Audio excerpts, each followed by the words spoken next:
आज के इस खास विश्लेषण में हम बिहार के पूरे प्रशासनिक और भौगोलिक ढांचे को डिकोड करने वाले हैं। राज्य का ऐतिहासिक गठन कैसे हुआ, इसकी सीमाएं कहां-कहां से लगती हैं और अंदरूनी प्रशासनिक व्यवस्था कैसे काम करती है, हम इन सभी पहलुओं पर बिल्कुल टू द पॉइंट बात करेंगे। चलिए बिना किसी देरी के सीधे विषय पर आते हैं। आज का हमारा रोड मैप एकदम साफ है। हम शुरुआत करेंगे ऐतिहासिक गठन से, फिर राज्य की भौतिक सीमाओं को समझेंगे, नेपाल और पड़ोसी राज्यों के बॉर्डर्स को देखेंगे, इसके बाद प्रशासनिक ढांचे की गहराई में जाएंगे और अंत में उन महत्वपूर्ण जिला मुख्यालयों पर चर्चा करेंगे जो अक्सर परीक्षाओं में कंफ्यूज करते हैं। तो पहला पड़ाव है बिहार का ऐतिहासिक गठन और इसके उद्गम के वो प्रमुख मील के पत्थर जिन्होंने आज के नक्शे की नींव रखी। आधुनिक मानचित्र रातों रात नहीं बना, ये 3 बड़े ऐतिहासिक बदलावों का नतीजा है। 1912 में बंगाल प्रांत से अलग होकर इसकी एक अलग पहचान बनी। इसके बाद 1936 में उड़ीसा को अलग किया गया और फिर साल 2000 में एक और बड़ा भौगोलिक बदलाव आया जब दक्षिणी हिस्से को अलग कर झारखंड राज्य का निर्माण हुआ। ये तीनों साल एक क्रमिक विकास की कहानी बयां करते हैं। अब आगे बढ़ते हैं दूसरे हिस्से की तरफ, बिहार की भौतिक सीमाएं और इसकी बाहरी परिधि का मानचित्रण। अगर हम चारों दिशाओं को देखें तो एक बड़ा ही दिलचस्प और याद रखने लायक पैटर्न नजर आता है।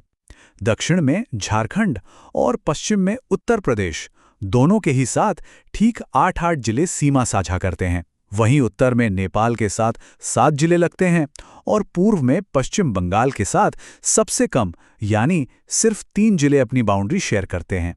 लेकिन यहाँ एक बड़ा सवाल पैदा होता है, क्या कोई ऐसा इकलौता जिला है जो एक ही समय पर उत्तर प्रदेश और झारखंड दोनों के साथ अपनी सीमा साझा करता हो? ऐसे ही अनूठे जंक्शंस अक्सर परीक्षाओं में पूछे जाते हैं। और इसका बिल्कुल सटीक जवाब है रोहतास। मैप के एकदम दक्षिण पश्चिमी कोने पर बैठा ये जिला रणनीतिक रूप से उत्तर प्रदेश और झारखंड दोनों को स्पर्श करता है। इस फैक्ट को तो बिल्कुल हाइलाइटर से मार्क कर लेना चाहिए क्योंकि ये बार बार पूछा जाने वाला सवाल है। चलिए अब बात करते हैं तीसरे सेक्शन की, नेपाल और पड़ोसी सीमाएं। यहां हमारा खास फोकस अंतर्राष्ट्रीय बॉर्डर पर होगा। नेपाल के साथ लगने वाली ये अंतर्राष्ट्रीय सीमा बहुत महत्वपूर्ण है। इसमें सबसे काम की बात यह है कि इन 7 जिलों को पश्चिम से पूर्व की ओर एक लॉजिकल क्रम में याद रखा जाए। पश्चिमी चंपारण से शुरू होकर पूर्वी चंपारण, सीतामढ़ी, मधुबनी, सुपौल, अररिया और अंत में किशनगंज। ये क्रम दिमाग में एक मेंटल मैप बनाने के लिए बेहद जरूरी है। और यहीं पर आता है सबसे बड़ा एग्जाम ट्रैप, शिवहर जिला। अगर मैप को सरसरी निगाह से देखें तो लगता है कि ये बॉर्डर से सटा हुआ है, लेकिन असलियत में ऐसा नहीं है। ये पूरी तरह से लैंडलॉक्ड है, जो सीतामढ़ी और पूर्वी चंपारण के बीच घिरा हुआ है। शिवहर नेपाल को बिल्कुल भी नहीं छूता। अगर पूरब की ओर मुड़ें तो पश्चिम बंगाल के साथ हमारी सीमा काफी छोटी है। यहाँ केवल 3 जिले कटिहार, पूर्णिया और किशनगंज बंगाल के साथ अपना बॉर्डर शेयर करते हैं। इन्हें याद रखना अपेक्षाकृत काफी आसान है। बाहरी सीमाओं को अच्छी तरह समझने के बाद अब राज्य के आंतरिक इंजन यानी इसके प्रशासनिक ढांचे की तरफ चलते हैं। पूरे 38 जिले, यही वो विशाल नंबर है जो इस पूरे राज्य की आंतरिक ज्योग्राफी को बनाता है। अब 38 जिलों को एक साथ हैंडल करना प्रशासन के लिए किसी बड़ी चुनौती से कम नहीं है। इसी चुनौती को हल करने के लिए इन 38 जिलों को प्रशासन की सुविधा के लिए बिल्कुल 9 प्रमंडलों यानी कमिश्नरी में बांटा गया है। ये व्यवस्था पूरे सिस्टम को सुचारू रूप से चलाती है। इस टेबल को देखिए, ये पूरा टॉप टू बॉटम स्ट्रक्चर एक ही बार में साफ कर देता है। 9 प्रमंडलों से शुरू होकर ये सीढ़ी 38 जिलों, 101 अनुमंडलों, 534 ब्लॉक्स और फिर करीब 8,500 पंचायतों से होते हुए 45,000 से भी ज्यादा राजस्व गांव तक पहुंचती है।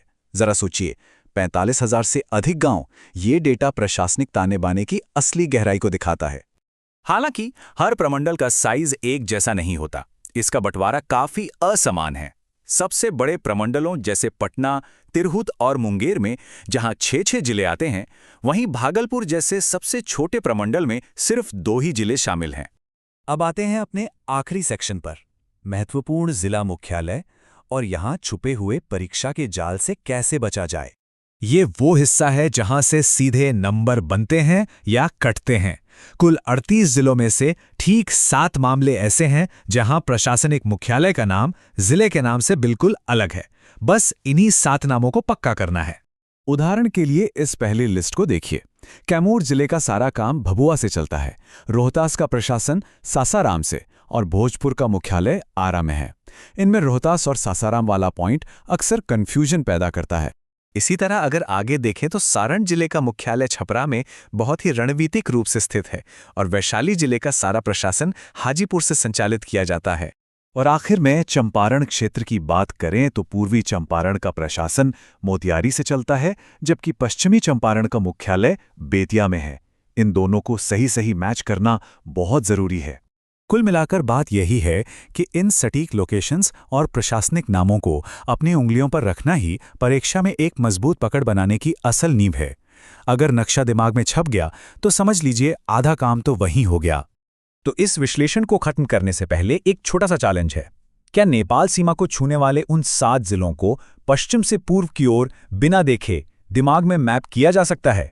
इस पर जरूर विचार करें। तथ्यों को रिवाइज करते रहें और इस प्रशासनिक ढांचे की प्रैक्टिस जारी रखें।